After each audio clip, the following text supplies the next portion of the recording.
नमस्कार, मैं हूं आकर्षण उपल और इस समय आप ये सीधी तस्वीरें देख रहे हैं IBN 24 पर। दोस्तों, करनाल में लोकसभा चुनावों के साथ साथ उपचुनाव भी हो रहा है, यानी विधानसभा का उपचुनाव हो रहा है, जिसमें मुख्यमंत्री नायब सिंह सैनी करनाल से विधानसभा का चुनाव लड़ रहे हैं। ये सीट पूर्व मुख्यमंत्री मनोहर लाल खट्टर के इस्तीफा देने के बाद खाली हुई थी, जो यहां से 2 बार विधायक बने, प्रदेश के 2 बार मुख्यमंत्री बने और इस समय करनाल से लोकसभा प्रत्याशी के तौर पर चुनौती दे रहे हैं कांग्रेस और अन्य दलों को। लेकिन यहां पर सबसे बड़ा सवाल यह है कि नायब सिंह सैनी को टक्कर देने के लिए आखिर कौन कौन चुनावी मैदान में है, और इसमें सबसे चर्चित नाम है मनोज वधवा का। मनोज वधवा, जो कि बीजेपी के ही नेता थे, कुछ समय पहले उन्होंने इस्तीफा दे दिया था बीजेपी से। अटकलें लगाई जा रही थी कि वो कांग्रेस से करनाल का उपचुनाव लड़ सकते हैं, कांग्रेस की टिकट पर करनाल का विधानसभा उपचुनाव लड़ सकते हैं, लेकिन कांग्रेस में उनकी एंट्री हो नहीं पाई। एंट्री ना होने की वजह से उन्होंने कांग्रेस ज्वाइन नहीं की। कांग्रेस ज्वाइन नहीं की तो टिकट भी नहीं मिला, क्योंकि कहा जा रहा है कि ऊपर से टिकट के लिए मना कर दिया गया था, क्योंकि कांग्रेस में बगावत होने का खतरा था।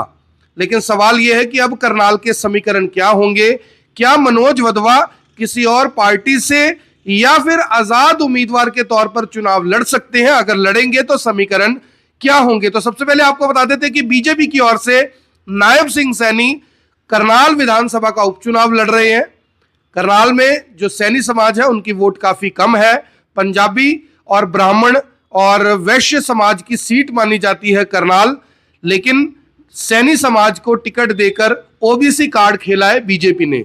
वहीं दूसरी तरफ 2 दिन पहले कांग्रेस ने त्रिलोचन सिंह को टिकट भी दिया, त्रिलोचन सिंह ने नॉमिनेशन भी फाइल किया, लेकिन बाद में खबर आई कि उनको सिंबल मिला ही नहीं है।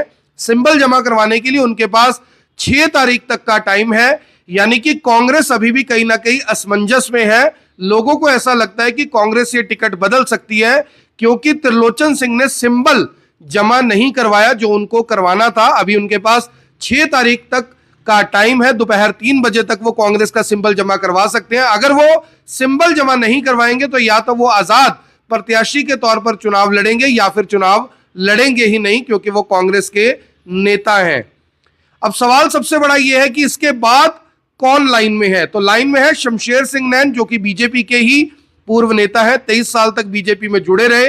काफी सारे गंभीर आरोप लगाकर 9.5 साल सत्ता में रहकर उन्होंने भी बीजेपी से इस्तीफा देकर आजाद उम्मीदवार के तौर पर चुनाव लड़ने की घोषणा कर दी और नामांकन भर दिया। लेकिन अब सबसे बड़ा सवाल यह है कि मनोज वधवा का क्या होगा, क्योंकि मनोज वधवा ने कहीं ना कहीं पहले बीजेपी से इस्तीफा दिया। जनवरी महीने में ईडी ने उनके घर पर छापा मारा था माइनिंग केस को लेकर, और इसमें कहीं ना कहीं जो अवैध लेन देन हुआ है उसको लेकर, जिसके बाद बहुत ज्यादा चर्चा होने लगी थी कि क्या बीजेपी के ही नेताओं के ऊपर ईडी की रेड होने लगी है। चर्चा ये भी हुई क्योंकि मनोज वधवा कुछ समय पहले ये अंदेशा जता रहे थे, उन्होंने ये हवा बनाने की कोशिश की थी कि मैं करनाल से चुनाव लड़ सकता हूं। ऐसे में इसे इसके साथ भी जोड़कर देखा गया कि क्या ये ईडी की कार्रवाई इसी वजह से हुई है। लगभग 15 दिन पहले मनोज वधवा ने बीजेपी से इस्तीफा भी दे दिया, कहा कि मैं निजी कारणों से इस्तीफा दे रहा हूं। तब खबर यह आई थी कि कांग्रेस हाईकमान के कहने पर उन्होंने इस्तीफा दिया है, क्योंकि उन्हें टिकट का वादा किया गया था। लेकिन जैसे ही उन्होंने इस्तीफा दिया, कांग्रेस के अंदर बगावत शुरू हो गई। पराग गाबा, पंकज गाबा, प्रवेश गाबा, त्रिलोचन सिंह, सुमिता सिंह, भीमसेन मेहता, तमाम जो बीजेपी के नेता थे, उन्होंने खिलाफत करनी शुरू कर दी कि हम 10 साल से कांग्रेस में हैं, एकदम से कांग्रेस में कोई आकर टिकट कैसे ले सकता है। ऐसे में कांग्रेस में उनकी ज्वाइनिंग भी नहीं हो पाई और टिकट भी नहीं मिल पाई। अब सवाल है कि मनोज वधवा का होगा क्या? क्या मनोज वधवा आजाद उम्मीदवार के तौर पर चुनाव लड़ेंगे?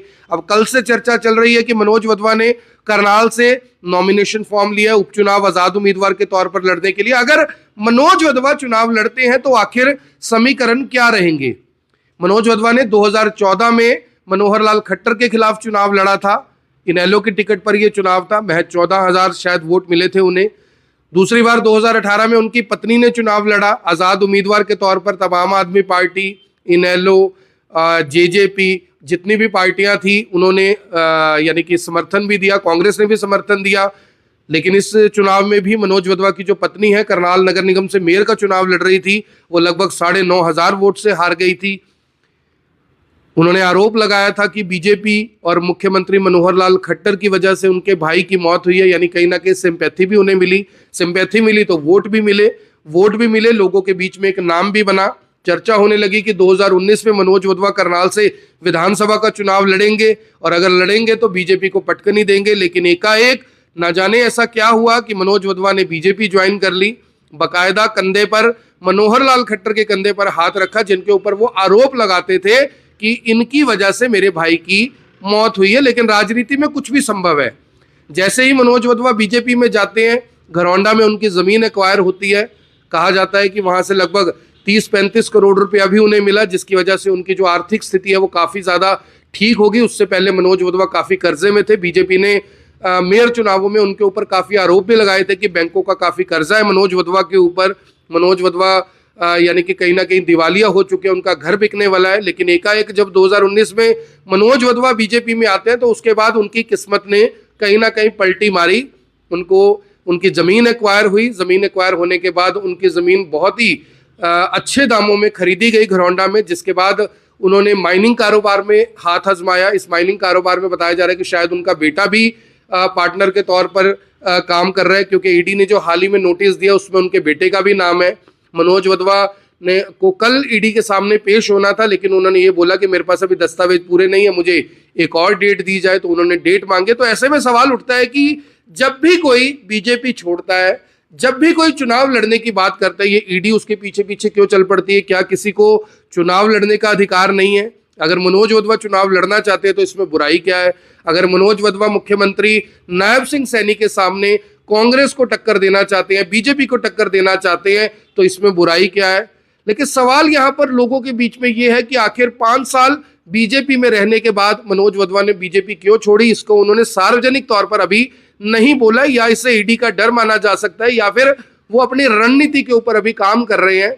मैंने काफी बार मनोज वधवा से संपर्क करने की कोशिश की, लेकिन वो फोन नहीं उठाते। उन्हें लगता है कि मैं कुछ कहूंगा तो मेरी बात को तोड़ मरोड़ कर ना पेश कर दिया जाए। अक्सर नेता यही आरोप लगाते हैं, जबकि हम तो एज इट इज वही बात बताते हैं जो बात सामने से पॉलिटिशियन हमारे को बताता है। लेकिन फिर भी पत्रकारों से कहीं ना कहीं नेताओं को लगता है कि बात बनते बनते बिगड़ ना जाए, इसलिए तभी बोलेंगे जब सब कुछ सेट हो जाएगा।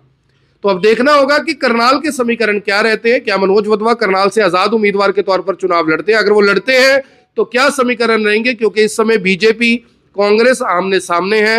मनोज वधवा अगर चुनाव लड़ते हैं तो भूपेंद्र सिंह हुड्डा पहले ही कह चुके हैं कि मुकाबला बीजेपी और कांग्रेस में, अगर कोई भी चुनाव लड़ता है तो वो वोट कटुआ माना जाएगा। तो क्या भूपेंद्र सिंह हुड्डा ये निशाना सीधे तौर पर मनोज वधवा के ऊपर लगाकर गए हैं, या उन सब लोगों के ऊपर लगाकर गए हैं जो आजाद उम्मीदवार के तौर पर चुनाव लड़ रहे हैं या दूसरी पार्टियों से चुनाव लड़ रहे हैं? क्योंकि उस समय तक मनोज वधवा ने अपना नामांकन नहीं भरा, तो ऐसे में ये माना जाना चाहिए कि ये बात उन्होंने उन लोगों के लिए की जो अभी तक नामांकन भर चुके हैं या भरने वाले हैं। तो आपको इस बारे में क्या लगता है? कमेंट बॉक्स में जरूर बताइएगा। करनाल का विधानसभा उपचुनाव कौन जीतने जा रहा है? आपके मोहल्ले में, आपके इलाके में करनाल के अंदर क्या माहौल है, ये भी कमेंट बॉक्स में जरूर बताइए। और इसके साथ साथ लोकसभा चुनावों में क्या स्थिति आपके शहर और गांव में चल रही है, ये भी बताइएगा। मेरी आप सभी से अपील, जो भी लोग इस वीडियो को देख रहे हैं इसे साथ के साथ जरूर शेयर करें। आप देख रहे हैं IPN 24, मैं हूं आकर्षण उप्पल करनाल से, आप सभी के साथ लाइव। धन्यवाद।